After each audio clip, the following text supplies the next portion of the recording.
Staf Umum Angkatan Bersenjata Ukraina melaporkan pada 17 Juli, militer Rusia total kehilangan 562.510 tentara di Ukraina sejak dimulainya invasi skala penuh pada 24 Februari 2022. Jumlah ini termasuk 1.110 korban yang diderita pasukan Rusia hanya dalam sehari terakhir.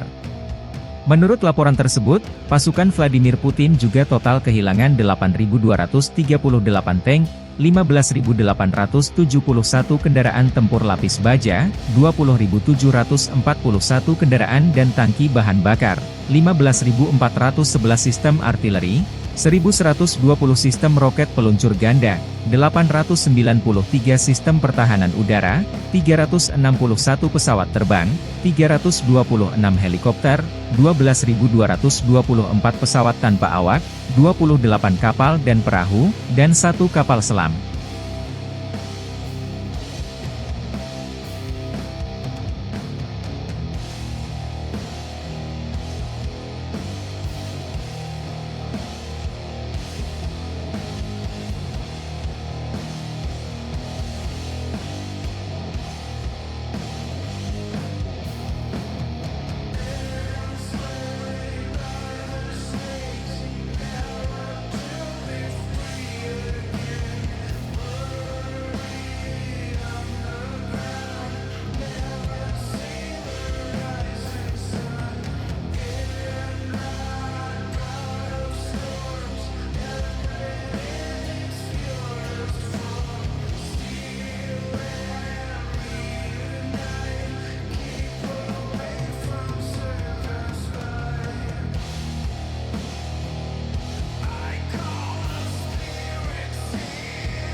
Download Tribun X sekarang, menghadirkan lokal menjadi Indonesia.